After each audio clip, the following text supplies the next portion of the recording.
ഇപ്പോൾ വരുന്ന ഏറ്റവും പുതിയ വാർത്ത എന്ന് പറയുന്നത് ജെറുസലേമിന് ഏതാണ്ട് 60 കിലോമീറ്റർ മാറി ഒരു നഗരത്തിൽ, ഒരു ഇസ്രായേലി നഗരത്തിന് നേരെ ഇറാൻ്റെ ഫത്ത 2 എന്ന അത്യാധുനിക ഏറ്റവും പുതിയ മിസൈൽ ആക്രമണം നടന്നിരിക്കുന്നു.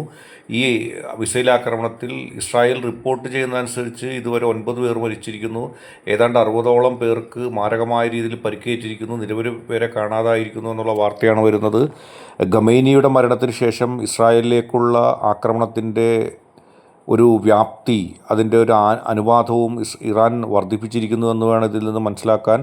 ഈ ആക്രമണത്തിൽ അയൺ ഡോമുകൾക്ക് ഇത് തടയാൻ കഴിഞ്ഞില്ല എന്നുള്ള ഒരു വാർത്ത ആണ് വരുന്നത്. അതായത് ഒരു അത്യാധുനിക മിസൈൽ ഫത്തഹ് 2 എന്ന് പറയുന്നൊരു മിസൈലാണ്, ഒരു ഹൈപ്പർസോണിക് മിസൈലാണ് ഇവിടെ ഉപയോഗിച്ചിരിക്കുന്നത്. ഇത് ഭൂഗർഭ ബിൽഡിങ്ങുകളിലേക്ക് ആക്രമണം നടത്താൻ ശേഷിയുള്ളതാണ്.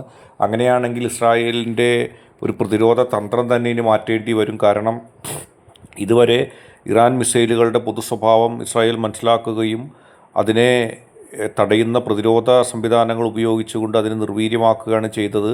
അത് ഭൂമിക്ക് മുകളിലുള്ള ബിൽഡിങ്ങുകളെയും മറ്റുമൊക്കെയാണ് നശിപ്പിച്ചിരുന്നതെങ്കിൽ ഇപ്പോൾ ഈ ബങ്കറുകളിൽ രാജ്യത്തെ ജനങ്ങൾ മുഴുവനും ഒളിച്ചിരിക്കുന്ന ഒരു സാഹചര്യത്തിൽ ഇപ്പോൾ ഈ ജെറുസലേമിന് സമീപമുണ്ടായ ആക്രമണത്തിൻ്റെ സ്വഭാവം വെച്ച് നോക്കുമ്പോൾ ഇസ്രായേലിന് വലിയ ഒരു ഭയപ്പാടുണ്ടാകാൻ സാധ്യതയുണ്ട്. കാരണം ഫത്തഹ് 2 എന്ന് പറയുന്ന അവരുടെ ഏറ്റവും അത്യാധുനികമായൊരു മിസൈൽ സംവിധാനം ഉപയോഗിച്ചുകൊണ്ട് ഭൂഗർഭ അറയിലിരിക്കുന്ന ആളുകളെ വധിക്കുന്ന രീതിയിലുള്ളൊരു ആക്രമണം നടത്തപ്പെട്ടാൽ അത് ഇസ്രായേലിനെ സംബന്ധിച്ച് ജനങ്ങളുടെ ജീവൻ കൂടുതൽ നഷ്ടപ്പെടാനുള്ള കാരണമാകും.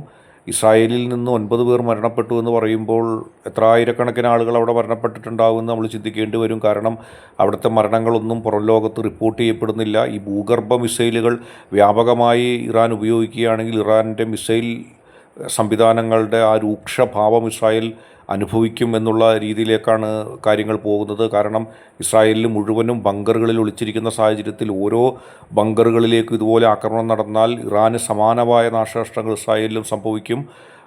ഏറ്റവും പുതിയ ഫത്തഹ് 2 ഭൂഗർഭ മിസൈൽ ഉപയോഗിച്ച് ഇറാൻ ആക്രമണം നടത്തിയിരിക്കുന്നു. ഇസ്രായേലിൽ കനത്ത നാശം, ഒരുപക്ഷെ ഇറാൻ ഇസ്രായേലിലേക്ക് ചരിത്രത്തിൽ ഇതുവരെ നടത്തിയ ഏറ്റവും രൂക്ഷമായ ആക്രമണവും ഏറ്റവും കൂടുതൽ ആളുകൾ മരണപ്പെട്ടിട്ടുള്ള ആക്രമണം എന്നതിനെ പറയേണ്ടി വരും. നിരവധി പേരെ കാണാനില്ല.